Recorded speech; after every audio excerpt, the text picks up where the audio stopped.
दोस्तों आज है हरजट। हरजट का व्रत वो स्त्रियाँ रहती है जिनके पुत्र होते हैं, जिनके बेटे होते हैं। ये बेटे के लिए व्रत रखा जाता है। ये दाऊ जी जो कृष्ण जी के बड़े भाई हैं बलराम जी का, उनके जन्म के उपलक्ष्य में रखा जाता है। आज उनका जन्मदिन होता है। तो वो औरतें जिनके पुत्र होते हैं वो कृष्ण जी की जन्माष्टमी की जगह इस व्रत को रखी जाती है। यह अधिकतर कृष्ण जन्माष्टमी के एक दिन या 2 दिन पहले होता है। तो इस व्रत में जो हल होता है, जो उनका दाऊ जी का वो है अस्त्र है, वो उसका जो तब हुआ जिसकी खेती की जाती है, जिसमें जो भी चीज़ जिसमें खेती की जाती है और बोया जाता है, जिसमें हल चलता है, वो हम सेवन नहीं कर सकते हैं। और इसमें गाय का दूध, घी, इसका सेवन नहीं किया जाता है। इसमें भैंस का दूध, भैंस का घी, इन सब का सेवन कर सकते हैं। और जो पेड़ में, वृक्ष में ऊपर जो लगे हुए होते हैं फल, वो यूज़ किया सकता है। तो ये एक इकलौता व्रत है जिसमें हम नमक का यूज़ कर सकते हैं, क्योंकि नमक चट्टान से होता है, लेकिन इसमें चीनी का यूज़ नहीं होता है। उसके लिए हम इस तरह की कुल्लियाँ लेते हैं जो कुम्हार के यहाँ मिल जाती हैं 5-5 रुपए की। और ये चीनी की कुल्लियाँ होती हैं, ये भी थोड़ी सी लेते हैं, इसको ज़्यादा नहीं लेते हैं। ये कुल्लियाँ वाली ज़्यादा लेते हैं जो मिट्टी वाली होती हैं। और जिनके एक लड़का होता है वो 6 भरते हैं, जिनके 2 लड़के होते हैं वो 12 भरते हैं, और एक ये छठ का भरते हैं। तो यदि आपका एक बेटा है तो 6 उनके भरिए और 6 छठ का भरना है। और इसमें ना 6 तरह के अनाज को भून लिया जाता है। घर में भुना जा सकता है या बाज़ार में मिल जाते हैं, और इसमें महुआ ज़रूर लगता है। तो जो सामान है 6 तरह का, ये इसमें भर लेना है। और ये जो चावल है वो पसाई के चावल बोलते हैं, लाल चावल। तो एक कुल्ली पूरी पसाई के चावल की और एक महुए की पूरी अलग भरना है। बाकी सारे अनाज मिक्स करके भर करके इस तरह से रख लेना है। और एक गमले में हमने इसमें पानी डाल रखा है, क्योंकि हम कहते हैं कि तालाब में जाके इसकी पूजा की जाती है। तो घर में तालाब तो है नहीं, तो इसलिए गमले में थोड़ा पानी डाल दिया है और उसमें ढाक का पत्ता लगा दिया है, और ढाक के पत्ते के संग कुश का जो होता है वो भी लगा दिया। और इस तरह के ये पूजा की थाली लगा दी है। पूजा की थाली में महुआ, पसाई के चावल, फूल और ढाक का जो पत्ता होता है वो, दही, हल्दी और 6 तरह के अनाज पूरे ये रहते हैं। तो सबसे पहले हम इनको गौरा जी की स्थापना करेंगे। देखिए पानी आपको दिख रहा होगा, उसमें मैंने कमल का फूल लगा रखा है, जैसे कि तालाब बना दिया है। और ये ऑप्शनल है, मेरे पास था इसलिए लगा दिया।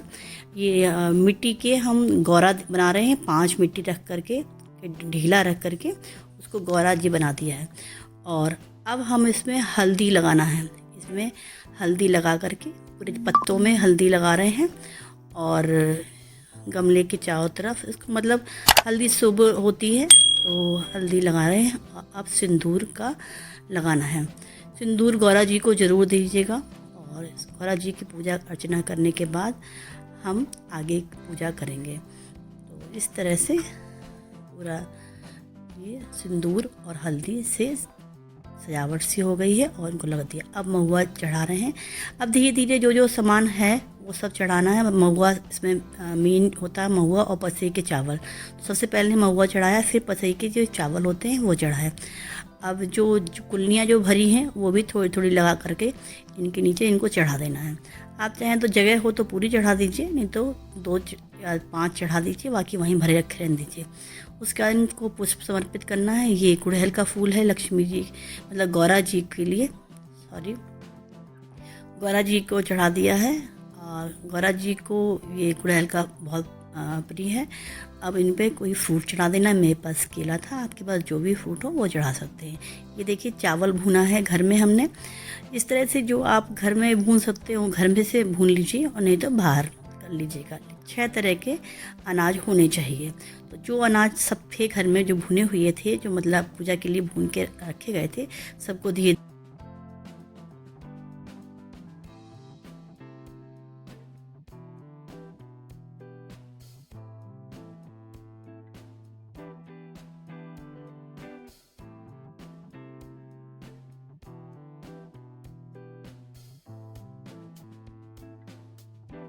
अब हाथ में लेकर के महुआ अब कथा सुनेंगे। कथा मेरी सासू माँ सुना रही हैं, आप जरूर सुनिए। गिरानी जिठानी और सास है, तो मैंने सास ने कहा कि बहू आज हर छठी है और जाओ चबीना भूजी जर के लिए।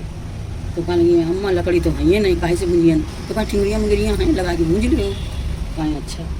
तो अब ठिंगुरियाँ मुंगरियाँ रहा जिठानी के लड़कन का नाम दोनों के रे। और जिठानी का यहाँ सास ने भेज दिया तालाब पर, जाओ तुम कारी कमरी साफ करके लाओ। ना कारी कमरी साफ हुई है, न बहुत सास कर रही हैं। अच्छा, अब क्या हुआ कि करती रही कोई हुमन साफ करें, ये हैं सब काम वाम करें, तैयारी करें करके रे चमेना भूजने लगी। तो जिठानी के दोनों बच्चे थे, उन्हें चूल्हे में लगा के चमेना भूज लिए।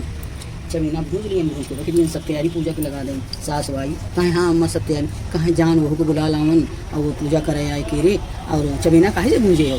तो कहें ठिंगुरियाँ मुंगरियाँ। अब कोई लड़कन का ढूंढन लगी कि पूजा का टाइम आया, लड़का कहाँ सब गए, हमें हैं बैठे हैं पूजा में। तो कहीं लड़का कहाँ चले गए बड़ी के रे? तो कहें अम्मा हम तो उनका चूल्हे में लगा के भूज लिया चमेना। कहें अरे बाप रे वो क्या करिएगा? तो का हम कहियन, का हम जवाब दें भैया को कि लड़का कहाँ गए? दौड़ के गई चौका में देखने जाए कि तो चौका भैया साफ सुथरा पड़ा। कहाँ फेंके हो सब सामान, राखवा कहाँ फेंके? कहीं घूरी में डाली आइन बटोरी के रे। सास गई घूरी में दौड़ के रे, देखने जाए तो दोनों लड़का हम खेले पड़े घूरी में खेले। सो ये दोनों लड़कन को उठा ले आई, बहुरिया को यहाँ तालाब से बुला ले आई। घर में सब खूब बढ़िया धूमधाम से तैयारी करें, लड़कन को बैठा के फिर पूजा करें। हर्षद महारानी जैसे उनके दिन बहुराए तैसे सब। अब कहानी होने के बाद जो महुआ हमने हाथ में ले रखा था उसको चढ़ा देना है। चढ़ाने के बाद आरती करना है।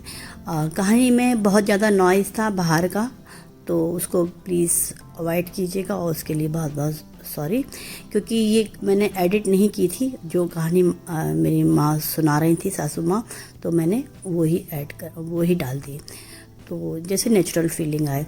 अब लेना है इसमें दही थोड़ा सा चम्मच में, और महुआ इसमें इम्पॉर्टेंट होता है। और ये दही जो होता है ना, ये भैंस के दूध का होना चाहिए। आज कोई भी चीज़ यूज़ जो हम लोग करेंगे व्रत में, वो भैंस का दूध का होगा। जैसे हमको घी भी यूज़ करना है तो वो भी भैंस के दूध का होना चाहिए। तो इस तरह से हमको पत्ते में ही, पहले उनको चढ़ाने के बाद पत्ते में दही लेना है। दही और ये महुआ लेंगे और थोड़ा सा चावल लेंगे और इसको चाट लेना है।